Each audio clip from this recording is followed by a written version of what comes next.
دامان آل رسول منون سے دامان آل رسول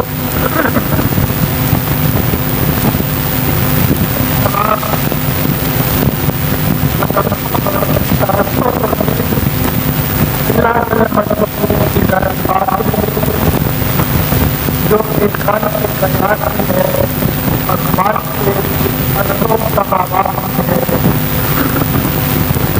اللہ جل شانہ کی حمد و ثنا کے بعد اللہ کے معبود دانائے کل وجود رب کے پیارے امت کے سہارے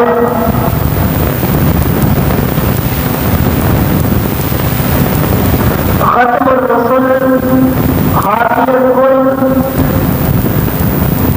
نبی اکرم نور مجسم شفیع معظم فخر آدم و بنی آدم سید المرسلین حضور رحمت للعالمین راحت العاشقین مراد المشتاقین شمس العارفین انیس الغریبین رحمت للعالمین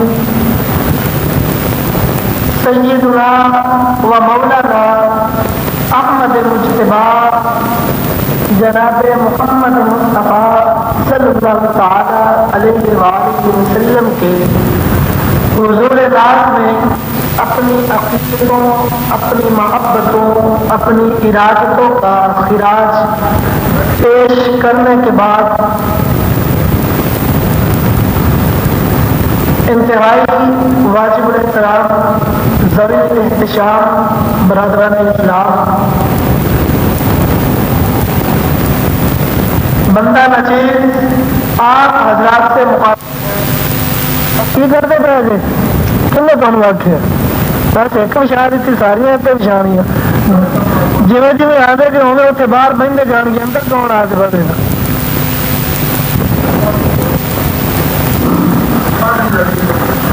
محتشم سامعین حضرات، آج 10 محرم الحرام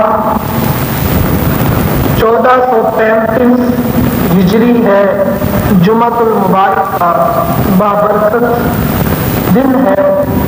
بس موسم سردی کا ہے، لیکن جب نواسہ رسول کی شہادت ہوئی تب 10 محرم ہی تھا اور جمعہ کا بابرکت ہی دن تھا.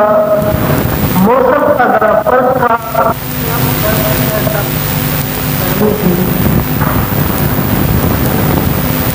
آج ہر اہل ایمان محبت رکھنے والے، ایمان والے، ذوق رکھنے والے، شوق رکھنے والے جتنے بھی احباب ہیں، تقریباً سب کی طبیعت کا رجحان، سب کی طبیعت کا میدان صرف اسی جانب ہے کہ اہل بیت اطہار کا ہی تذکرہ کیا جائے، خصوص امام اعظم مقام امام حسین نواسہ رسول صلی اللہ علیہ وآلہ وسلم ورضی اللہ تعالی عنہ آپ ہی کا ذکر خیر کیا جائے. تو اسی حوالے سے میری اپنی طبیعت کا بھی رجحان اور میلان یہی ہے کہ آل رسول کا ہی تذکرہ کیا جائے. الحمدللہ عز و جل اللہ رب العالمین جل شانہ کی عطا سے حضور علیہ السلام کے توسل سے اسی عنوان کے تحت جتنی بھی احادیث مبارکہ پڑھوں گا اپنی پوری ذمہ داری کے ساتھ پڑھوں گا. حضرت گرامی قدر، قرآن مجید میں سے سورہ شورا کی ایک آیت کا کچھ حصہ تلاوت کی ہے. اس آیت میں اللہ رب العالمین جل شانہ نے ارشاد فرمایا، قل اے پیارے حبیب صلی اللہ علیہ وآلہ وسلم آپ لوگوں سے کہہ دیجیے، آپ فرما دیجیے کیا لا اسألکم، کہ میں کچھ نہیں مانگتا، تم لوگوں سے کچھ بھی طلب نہیں کرتا، میں تم سے کسی چیز کا طالب نہیں ہوں، تم سے کسی چیز کا متقاضی نہیں ہوں۔ علیہ اجرا، اجر نہیں مانگتا میں اس پر کہ میں نے تمہیں دین دیا، میں نے تمہیں قرآن دیا، اللہ کا عرفان دیا، میں کچھ نہیں مانگتا اس کا اجر، اس کے بدلے میں تم سے کچھ نہیں مانگتا۔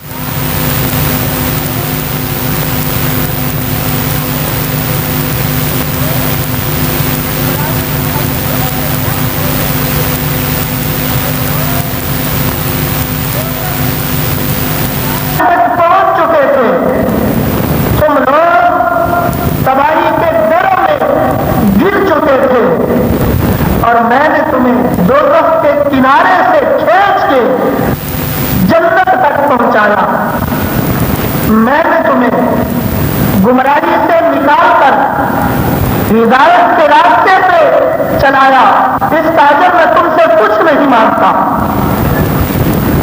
تم ذلت کی پستیوں میں تھے، ذلت کی پستیوں میں سے تمہیں نکالا، عزت کی بلندیوں پر فائز کر دیا، اس کا اجر میں تم سے کچھ بھی نہیں مانگتا۔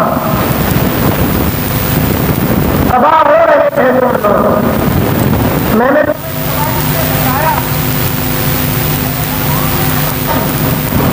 اس کا اجر میں تم سے کچھ نہیں مانگتا، اس پر میں تم سے کسی چیز کا طالب نہیں ہوں، کسی چیز کا تم سے متقاضی نہیں ہوں، الا مگر یہ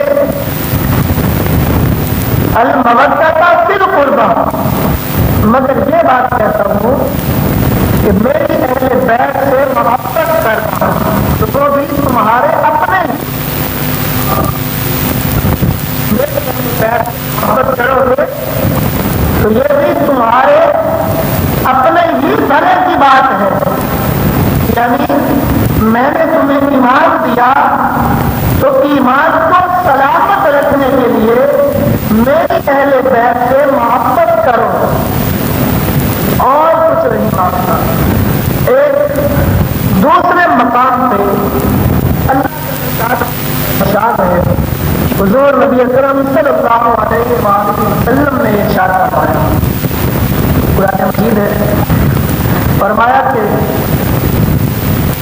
لا اسألکم علیہ اجرا، حضور علیہ السلام نے فرمایا کہ لوگوں میں نے تمہیں قرآن دیا، اللہ کا عرفان دیا، عزت دی، فضیلت دی، عظمت دی، بڑا مقام دیا، بڑا مرتبہ دیا، سب کچھ دیا، میں اس کا اجر تم سے کچھ بھی نہیں مانگتا۔ لا اسألکم علیہ اجرا، اس کا اجر میں تم سے نہیں مانگتا، ان اجریہ الا علی رب العالمین، فرمایا کہ ہاں مجھے اجر دینے والا میرا رب ہی میرے لیے کافی ہے۔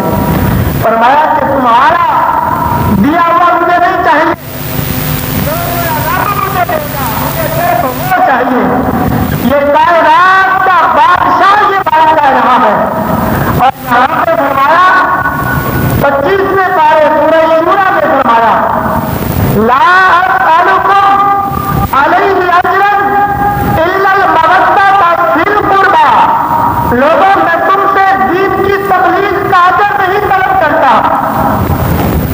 دین کی نشر و اشاعت کا بدلہ نہیں تم سے مانگتا، الا مگر اتنا کہتا ہوں المودۃ فی القربیٰ، بس میرے اہل بیت سے محبت کرنا، اور وہ بھی تمہارے اپنے ہی بھلے کی بات ہے، یعنی یہ میں نے تمہیں سب کچھ دے دیا ہے، اب میں یہ چاہتا ہوں کہ میں نے تمہیں جو ایمان دیا ہے، جو دین میں نے تمہیں دیا ہے، کہیں یہ دین کھو نہ بیٹھو، کہیں یہ ایمان ضائع نہ کر بیٹھو۔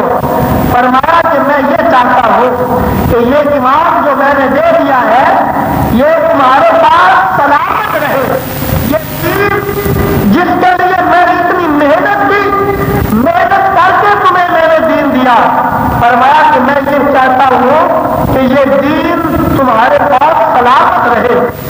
کہیں تم ضائع نہ کر بیٹھو، اس لیے فرمایا کہ یہ جو میں نے تم پر احسان کیا ہے میں چاہتا ہوں کہ یہ احسان برقرار رہے، یہ احسان کبھی ختم نہ ہو، یہ نیکی کبھی ضائع نہ ہو جائے۔ اس لیے فرمایا الا المودۃ فی القربی، اگر ایمان کی سلامتی چاہتے ہو، اگر ایمان کی سلامتی چاہتے ہو تو الا المودۃ فی القربی، ایمان کی سلامتی کے لیے، ایمان کی حفاظت کے لیے، ایمان کو برقرار رکھنے کے لیے میری اہل بیت سے محبت کرنی پڑے گی۔ اگر اہل بیت سے محبت نہ کرو گے تو یہ دولت، یہ نعمت، یہ مال جو تمہیں ملا ہے یہ چھن جائے گا، یہ چھن جائے گا۔ اسی بات کی تائید میں صحیح بخاری اور صحیح مسلم کی ایک حدیث پاک پیش کرتا ہوں۔ آقا نبی رحمت صلی اللہ علیہ وآلہ وسلم آپ کے ایک صحابی ہیں جن کا نام ہے حضرت ربیہ رضی اللہ تعالی عنہ، ربیہ بن کعب۔ یہ ربیہ بن کعب آقا صلی اللہ علیہ وسلم کی خدمت کرتے ہیں، ذاتی طور پہ آقا کی نوکری میں کچھ نہیں لیتے، صرف خدمت کرتے ہیں آقا کی ذاتی طور پہ، فائدے دنیا کے فائدے سے پہلے اپنی آخرت کو سنوارنے کے خدمت کرتے ہیں۔ ساری رات آقا کے انتظار میں بیٹھے رہتے ہیں، اب آقا اٹھیں گے اور پانی مانگیں گے تو پانی ہاتھ میں لے کے ساری رات کھڑے رہتے تھے، ساری رات ہاتھ میں مصلی لیے کھڑے رہتے تھے کہ آقا اٹھیں گے نماز کے لیے مصلی مانگیں گے، ربیہ مصلی ہاتھ میں لے کے کھڑا ہو، آقا مصلی مانگے کہیں لیٹ نہ ہو جائے، آقا پانی مانگے کہیں لیٹ نہ ہو جائے، ہاتھ میں پکڑ کے کھڑے رہتے تھے۔ ایک رات دریائے رحمت جوش پہ آیا، آقا علیہ السلام خوش ہو گئے، خوش ہونے کے بعد حضور علیہ السلام نے فرمایا اے ربیہ آج مانگ مجھ سے کیا مانگتا ہے، آج مانگ مجھ سے کیا مانگتا ہے۔ عرض کرتے ہیں یا رسول اللہ صلی اللہ علیہ وسلم آقا کچھ نہیں چاہیے، کچھ نہیں چاہیے، میرے لیے یہی کافی ہے۔ فرمایا کہ ربیہ مانگ لے، آج موقع ہے، مانگ، کیا مانگتا ہے؟ سلنی، ربیہ مجھ سے مانگ۔ تو ربیہ نے کیا مانگا؟ یا رسول اللہ مجھے کچھ چاہیے، آج اس جہان میں، اس دنیا میں رہ کر یا رسول اللہ جیسے آپ کا قرب ملا ہے، جیسے آپ کی رفاقت ملی ہے، جیسے آپ کی خدمت گزاری کا موقع مجھے ملا ہے، یا رسول اللہ میں چاہتا ہوں کہ قیامت میں آپ کی خدمت کا موقع مجھے مل جائے، قیامت میں جنت بھی ملے، جنت میں آپ کی خدمت کا موقع چاہتا ہوں، یا رسول اللہ جنت میں مجھے اپنا ساتھی رکھ لیجیے گا۔ میرے آقا نے فرمایا آقا غیر ذالک، تو بھیا یہ تو میں نے تمہیں دے دیا، جنت بھی دے دی، جنت میں اپنا ساتھ بھی دے دیا، آپ اس کے علاوہ کچھ اور مانگ، آقا غیر ذالک، اس سے علاوہ بھی تو کچھ مانگ۔ عرض کرتے ہیں یا رسول اللہ جب آپ کو مانگ لیا ہے اب کچھ مانگنے کی ضرورت ہی نہیں رہتی۔ اب سردار نیازی کہتے ہیں کہ سرکار سے سرکار کو مانگوں گا نیازی، سرکار سے سرکار کو مانگوں گا نیازی، سرکار نے جس وقت کہا مانگ ارے مانگ، تو ربیہ نے کیا مانگا؟ آقا سے آقا کو ہی مانگا۔ فرمایا آقا غیر ذالک، رویہ کچھ اور نہیں مانگا.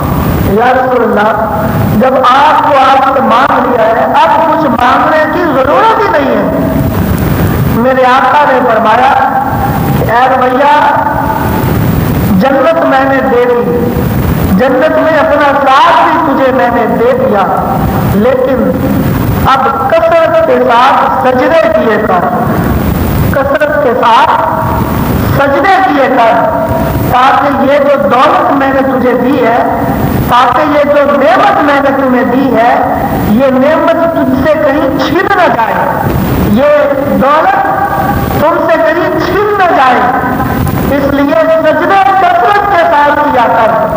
تو آقا علیہ السلام نے جب سے دولت دی کثرت کے ساتھ کیا کر. تو آقا علیہ السلام نے جب سے دولت دی اسے جنت دی, جنت میں اپنا ساتھ ادا کروایا, تو ساتھ میں اس نعمت کو محفوظ رکھنے کا سامان بھی آقا نے فراہم فرما دیا. اسی لیے فرمایا لا اسألکم علیہ اجرا الا المودۃ فی القربى, کہ اے لوگوں میں نے تمہیں دین دیا, میں نے تمہیں کلمہ پڑھایا, میں نے تمہیں ایمان دیا, قرآن دیا, اللہ کا عرفان دیا, عزت بخشی, دولت بخشی, عظمت بخشی, فضیلت بخشی, اس کارکن پر تم سے کچھ نہیں مانگتا, صرف اتنا کہتا ہوں کہ میری اہل بیت سے محبت کرنا, اور یہ محبت بھی تمہارا اپنا ہی فائدہ ہے, یہ محبت بھی تمہارا اپنا فائدہ ہے. یعنی آقا نے احسان پر احسان فرما دیا ہے. اب اہل بیت کی محبت کی تاریخ چند احادیث مبارکہ پیش کرتا ہوں.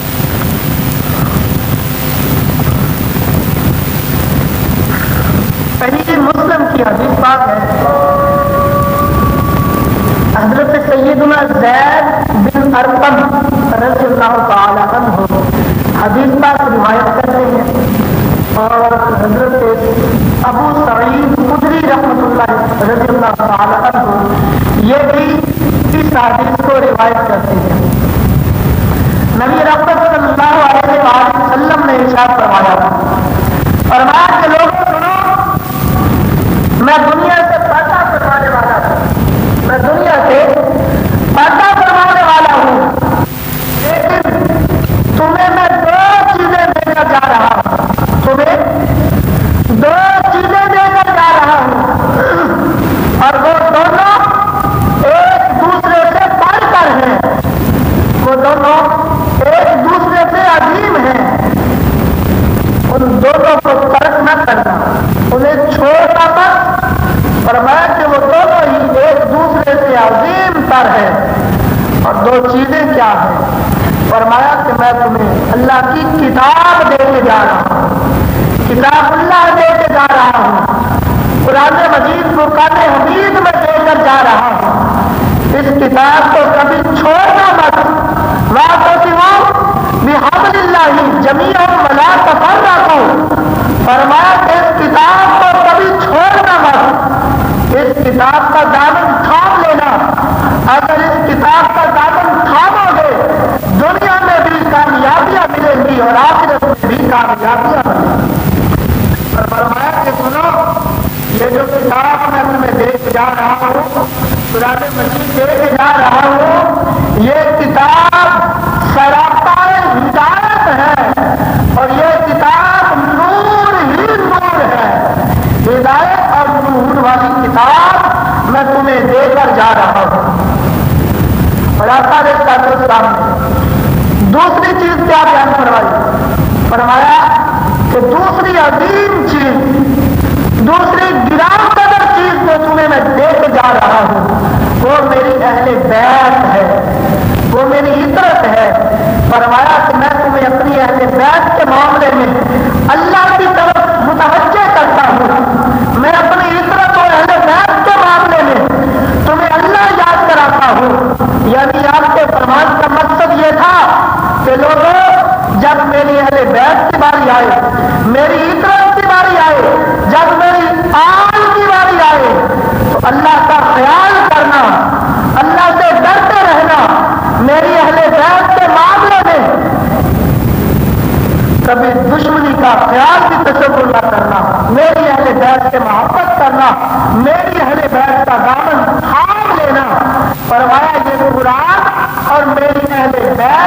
یہ میں دو چیزیں تمہیں دے کر جا رہا ہوں، ان دونوں کو تھام لینا، ان دونوں کو مضبوطی سے پکڑ لینا، کبھی گمراہیوں کے راستے پہ نہیں چلو گے۔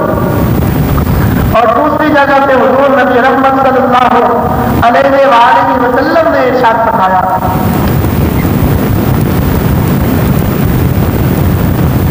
ترمذی کی حدیث بات ہے، حضور نبی رحمت صلی اللہ علیہ وسلم نے فرمایا کہ لوگوں سنو، میں تمہیں دو چیزیں دے کر جا رہا ہوں، یہ ترمذی کی حدیث ہے، میں تمہیں دو چیزیں دے کر جا رہا ہوں۔ آقا کیا؟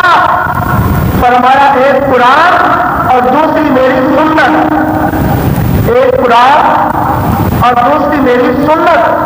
فرمایا کہ نہ کبھی قرآن کا دامن چھوڑنا اور نہ ہی کبھی میری سنت سے منہ پھیرنا۔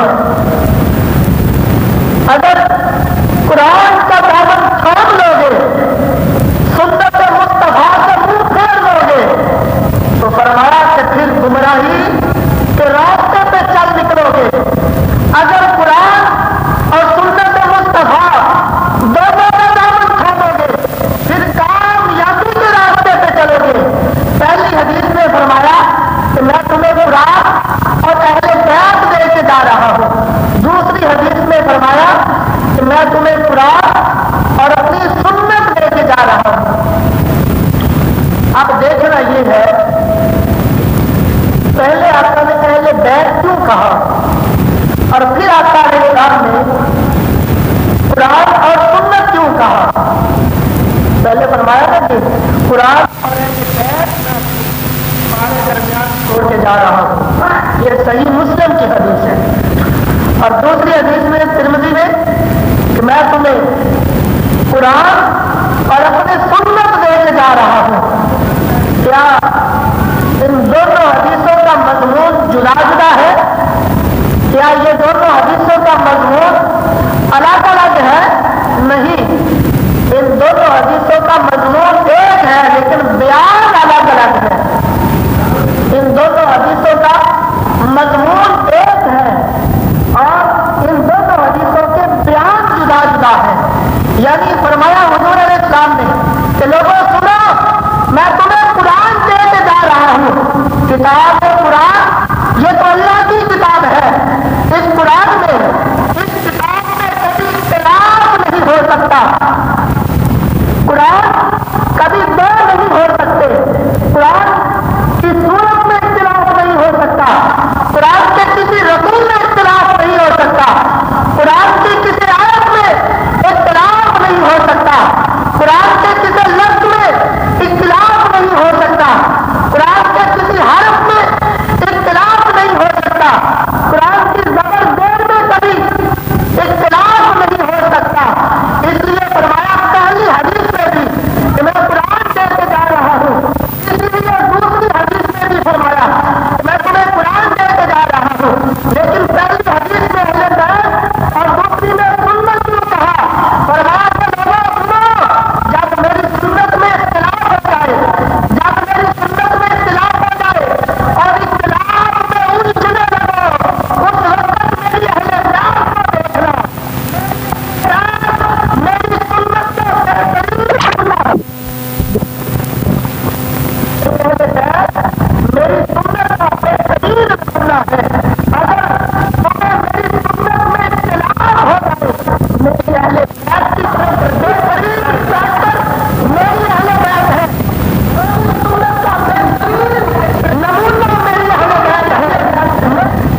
ہو جاؤ گے. اس لیے فرمایا کہ میری سنت میری اہل بیت میں تمہیں نظر آئے گی. میری حیات کا بہترین نمونہ میری اہل بیت میں تمہیں ملے گا.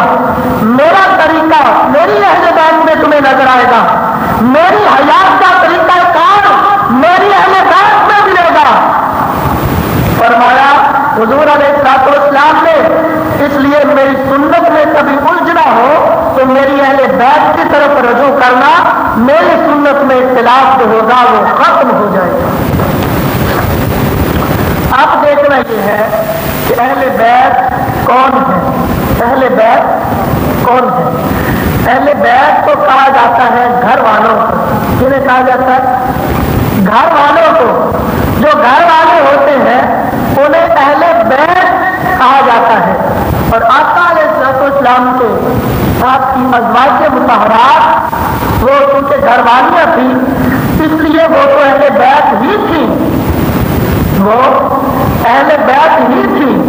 ان میں تو کسی کو کسی قسم کا اختلاف نہیں ہے. اور انہیں اہل بیت اللہ رب العالمین نے بنایا ہے. انہیں اہل بیت اللہ رب العالمین جل شانہ نے بنایا ہے. اور دوسرے اہل بیت کون ہیں؟ تفسیر کی کتابیں پڑھی. سورہ آل عمران آیت نمبر 61. نجران کے عیسائی نبی اکرم صلی اللہ علیہ وآلہ وسلم کی خدمت میں آئے. نجران کے عیسائی آئے آقا کی خدمت میں. آ کر کہنے لگے اے محمد صلی اللہ علیہ وآلہ وسلم, ہم حضرت عیسیٰ علیہ السلام کو ماننے والے ہیں. ہم عیسائی ہیں اور ہمارا عقیدہ ہے کہ عیسیٰ علیہ السلام اللہ کا بیٹا ہے.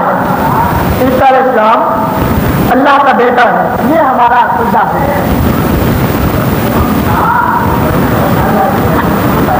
تو نبی اکرم صلی اللہ علیہ وآلہ وسلم نے حضرت سیدنا عیسیٰ علیہ السلام کو اللہ کا بندہ کہا. آقا علیہ السلام نے کہا کہ عیسیٰ علیہ السلام اللہ کے بندے ہیں, اللہ کے نبی ہیں. تو سورہ آل عمران کا نزول بھی اسی موقع پہ ہوا. آقا علیہ السلام حضرت عیسیٰ علیہ السلام کو اللہ کا بندہ کہتے رہے اور وہ عیسائی عیسیٰ علیہ السلام کو اللہ کا اپنے بال بچے لے. ہم بھی اپنے بال بچے لے کے میدان میں آ جاتے ہیں, مباہلے کے لیے تیار ہو جاؤ. مباہلہ کہتے ہیں اس کو کہ دو فریق ہو, ایک فریق مسلمان ہو دوسرا غیر مسلمان ہو. ایک مسلمان دوسرا مسلمان نہ ہو, غیر مسلمان. تو دونوں اپنے اپنی حقانیت پیش کریں, اپنے اپنے دلائل پیش کریں. جب دونوں گروہ ماننے کے لیے تیار نہ ہو تو پھر میدان میں آ جائیں, اپنی اولاد کو اپنے گھر والوں کو میدان میں لے آئیں اور دونوں گروہ ایک دوسرے کے لیے بد دعا کریں. اسے کہا جاتا ہے مباہلہ. اللہ نے فرمایا کہ محبوب انہیں کہہ دیجئے کہ مباہلے کے لیے میدان میں آ جاؤ. ابنانا و ابناکم, ہم بھی اپنے بچے لے کے آتے ہیں, تم بھی اپنے بچے لے کے آ جاؤ. ونسانا و نساکم, ہم بھی اپنی عورتیں لے کے آ جاتے ہیں, تم بھی اپنی عورتیں لے کے آ جاؤ. ونجعل لعنۃ اللہ علی الکاذبین, پھر اللہ فیصلہ فرما دے گا کہ کون جھوٹا ہے کون سچا ہے. جھوٹے پہ اللہ کی لعنت ہوگی. حضور علیہ السلام نے نجران کے عیسائیوں کو یہ کہہ دیا, دنیا تیار ہو جاؤ مباہلے کے لیے. تم بھی میدان میں آ جاؤ, ہم بھی میدان میں آ رہے ہیں. تم بھی اپنے بال بچوں کو لے آؤ, ہم بھی اپنے بال بچوں کو لے کے آتے ہیں. انہوں نے کہا ٹھیک ہے ہم بھی آتے ہیں, آپ بھی آئے. یہ بات میری اپنی بات نہیں ہے,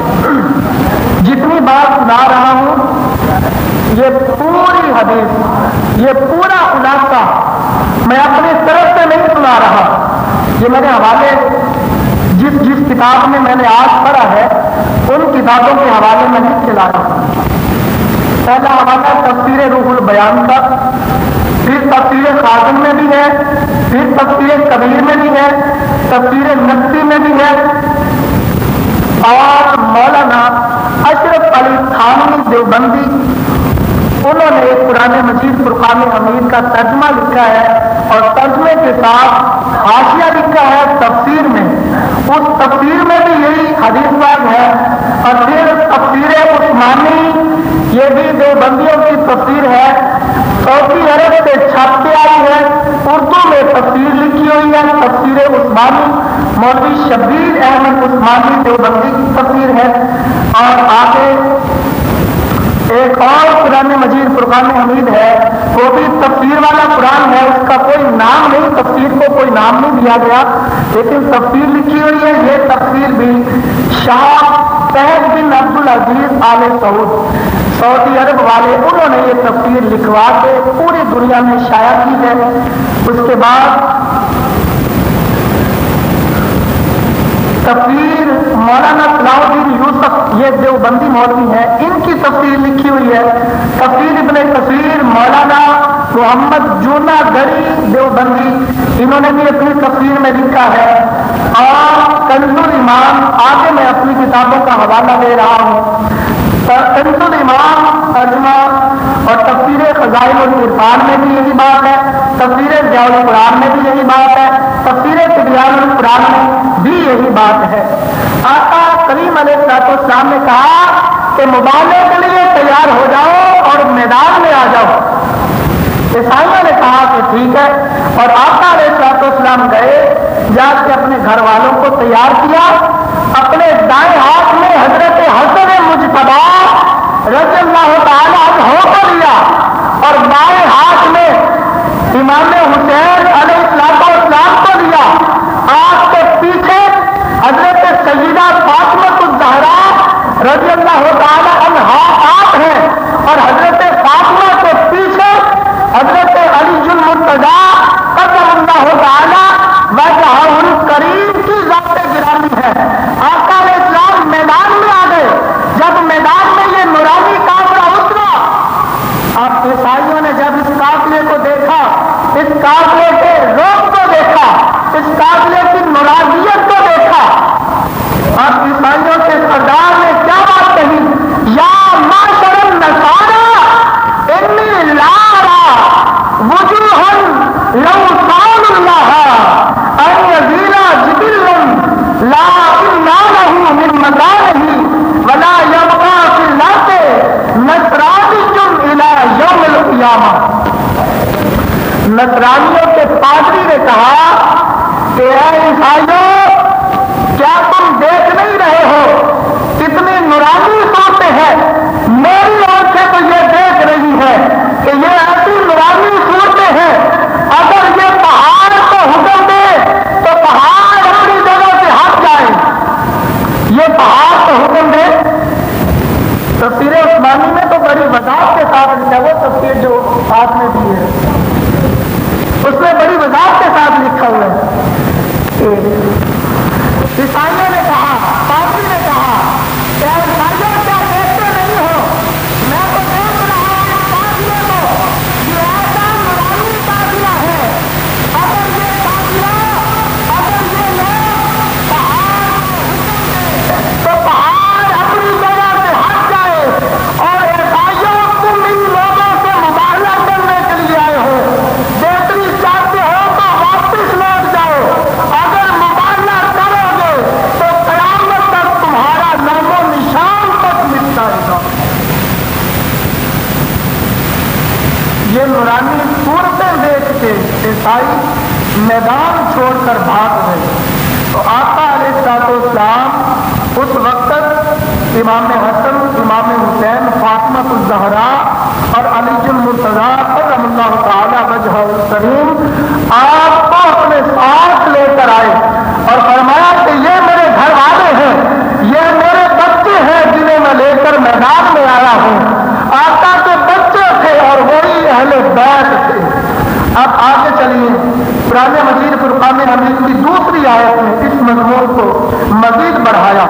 صحیح مسلم کی حدیث ہے، حضرت سیدہ عائشہ صدیقہ رضی اللہ تعالی عنہا آپ اس حدیث پاک کو روایت کرتی ہیں۔ آپ فرماتی ہیں کہ آقا کریم علیہ السلام تشریف فرما تھے، آپ نے چادر اوڑھی ہوئی تھی، ایک چادر اوڑھی ہوئی تھی، اون کی بنی ہوئی وہ چادر تھی، بڑی خوبصورت چادر تھی۔ آقا تین میں تشریف فرما ہے، کیا دیکھتی ہوں کہ حضرت سیدہ فاطمہ الزہرا، حضرت علی المرتضیٰ اور ان کے بچے حضرت امام حسن اور حسین، آپ فرماتی ہیں کہ میں نے دیکھا کہ ان کو آقا علیہ السلام نے اپنی اس چادر میں چھپا لیا، اپنی اس چادر میں چھپا لیا۔ چھپانے کے بعد آقا علیہ السلام نے سورہ احزاب کی آیت پڑھی، فرمایا انما یرید اللہ لیذھب عنکم الرجس اہل البیت ویطہرکم تطہیرا۔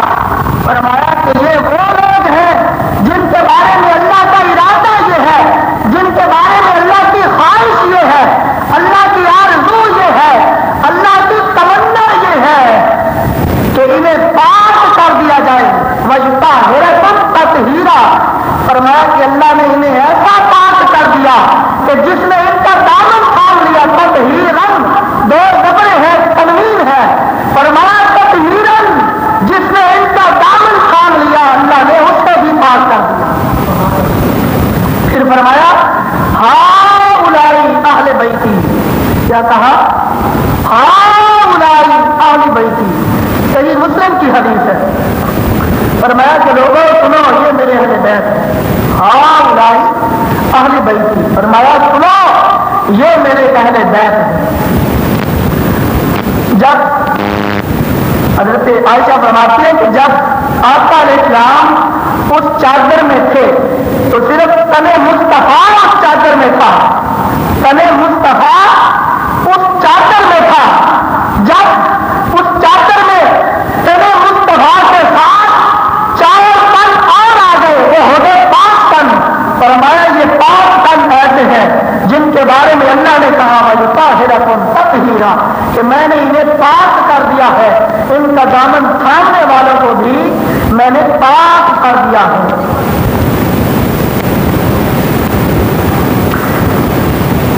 اشرف المعید یہ کتاب ہے مولانا اشرف علی تھانوی رحمۃ اللہ علیہ، ان کی کتاب ہے، یہ بھی دیوبند کے اکابر ہیں، انہوں نے بھی اپنی کتاب میں ہمارا مسلک بیان کیا۔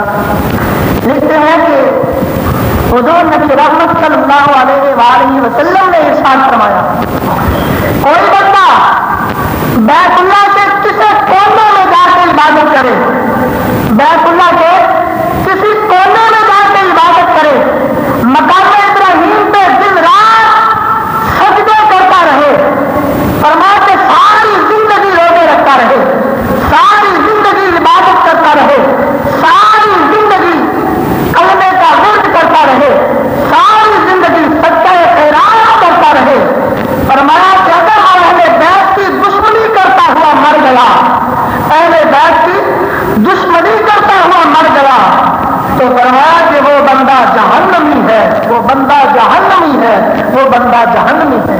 3 بار فرمایا۔ یہ ہمارا مسلک ہے، ہم تو بیان کرتے ہیں، لیکن اشرف علی تھانوی صاحب بھی ہمارا مسلک بیان کرتے ہیں۔ اشرف المعید صفحہ نمبر 92 پر یہ حدیث پاک ہے، آگے سنیے۔ مشکات شریف کی حدیث پاک ہے، حضرت سیدنا ابو ذر غفاری رضی اللہ تعالی عنہ آپ اس حدیث پاک کو روایت کرتے ہیں۔ فرمایا الا ان مثل اہل بیتی، الا ان مثل اہل بیتی فیکم سفینۃ نوح، فرمایا کہ سنو میرے اہل بیت کشتی نوح کی طرح ہے، میرے اہل بیت نوح علیہ السلام کی کشتی کی طرح ہے، من رکبہا نجا، فرمایا کہ جو نوح علیہ السلام کی کشتی میں سوار ہو گیا وہ تو بچ گیا، وہ تو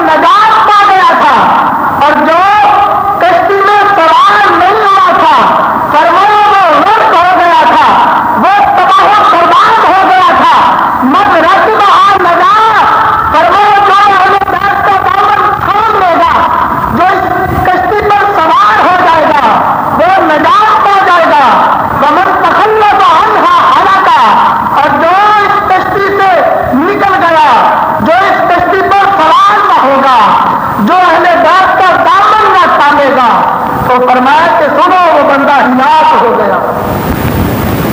یہ مشکات کی حدیث پاک ہے. اور آگے پھر سنیے ابو ہریرہ سے روایت ہے, یہ بھی اشرف المعید میں ہے, صفحہ نمبر 71 سے حدیث پاک ہے. حضور نبی رحمت صلی اللہ تعالی علیہ وآلہ وسلم نے اپنے شہزادوں کو اٹھایا ہوا ہے, اپنے شہزادوں کو اٹھایا ہوا ہے, کندھوں پہ بٹھایا ہوا ہے. ایک کندھے پر حضرت حسن مجتبی ہے اور دوسرے کندھے پر حضرت حسین رضی اللہ تعالی عنہ آپ کی ذات گرامی ہے. آپ آئے, لوگوں نے دیکھا, حضرت ابو ہریرہ فرماتے ہیں کہ لوگوں نے دیکھا, دیکھ کر کہا کہ سواری کتنی پیاری ہے. کیا کہا؟ سواری کتنی پیاری ہے. اور آقا نے سن کے کہا لوگوں سواری کو تو دیکھ رہے ہو پر یہ بھی دیکھو سوار کتنے حسین ہیں. اس سواری پر سوار کتنے حسین ہیں. لوگوں یہ بھی دیکھو سواری کو ہی نہ سکو بلکہ سواری پر سواروں کو بھی سکو کہ سوار کتنے اللہ ہے. فرمایا سنو لوگوں یہ حسن اور حسین یہ میری فاطمہ کے لگتے جگر ہیں. فرمایا یہ میرے بیٹے ہیں, میں ان سے محبت کرتا ہوں. آقا نے اللہ کی بارگاہ میں عرض کی اے اللہ میں بھی ان سے محبت کرتا ہوں, تو بھی ان سے محبت کر. اے اللہ جو ان سے محبت کرے تو ان سے بھی محبت فرما. آئیے سنیے, یہ تھی بات سواری کی. لوگوں نے کہا سواری کتنی حسین ہے. آقا نے کہا سوار بھی دیکھو کتنے حسین ہیں. آج خارجی لوگ بد عقیدہ لوگ, میں تو انہیں بد عقیدہ کہوں گا, کہ جو حسینیت کے نعرے کو لگاتے ہیں لیکن صحابہ کو گالیاں بکتے ہیں, میں انہیں بد عقیدہ بد مذہب کہوں گا. سیدنا صدیق اکبر رضی اللہ تعالیٰ عنہ الحمدللہ میں نقش بندی ہوں اور ہمارے سلسلے میں سیدنا صدیق اکبر رضی اللہ تعالیٰ عنہ آپ کا نام بھی ہے. کون صدیق اکبر؟ لوگ تو کہتے ہیں آقا کا سایہ نہ تھا. صدیق وہ تھے جو ساری زندگی مصطفیٰ کا سایہ بن کے ساتھ رہا. وہ صدیق تھے. ہجرت کی رات آقا کے ساتھ صدیق اکبر تھے. راستے میں ابو بکر صدیق نے دیکھا کہ آقا تھک گئے ہیں, پاؤں پر زخم پڑ گئے ہیں. عرض کی آقا مجھے حکم دیجیے, اجازت دیجیے, میں آپ کو اپنے کندھوں پر اٹھانا چاہتا ہوں. کیا کہا؟ آقا میں آپ کو اپنے کندھوں پر اٹھانا چاہتا ہوں. میرے آقا نے کہا کہ ابو بکر تیری بھی اتنی عمر میری بھی اتنی عمر, جس راستے پہ میں چل رہا ہوں اس راستے پہ تو بھی چل رہا ہے. اے ابو بکر نہ ایسا کر. عرض کی آقا اجازت دے دیجیے, میں آپ کو اٹھانا چاہتا ہوں. آقا نے اجازت عطا فرمائی. صدیق اکبر نے آقا نے سب کو اپنے کندھوں پر اٹھایا. حسین کے نانے کو ابو بکر صدیق نے اپنے کندھوں پر اٹھایا. آج گھوڑے کا تو احترام کیا جاتا ہے یہ کہہ کر کہ یہ گھوڑا حسین کے گھوڑے کی نسل کا گھوڑا ہے. پتہ نہیں اس نسل سے گھوڑا ہے یا نہیں.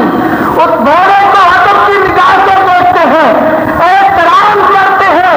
جس گھوڑے پہ حسین سوار ہوا تھا اور جس پہ حسین کا نانا سوار ہوا تھا اسے احترام کی نگاہ سے کیوں نہیں دیکھتے ہو؟ صدیق اکبر کو احترام کی نگاہ سے کیوں نہیں دیکھتے ہو؟ ابو بکر تو وہ ہیں جنہوں نے سب کچھ تن من دھن آقا کے نام پہ لوٹا دیا تھا. اللہ کی بارگاہ میں دعا ہے کہ اللہ ہمیں اہل بیت کی محبت عطا فرمائے, صحابہ کرام کا ادب و احترام کرنے کی توفیق عطا فرمائے. آمین بجاہ النبی الامین.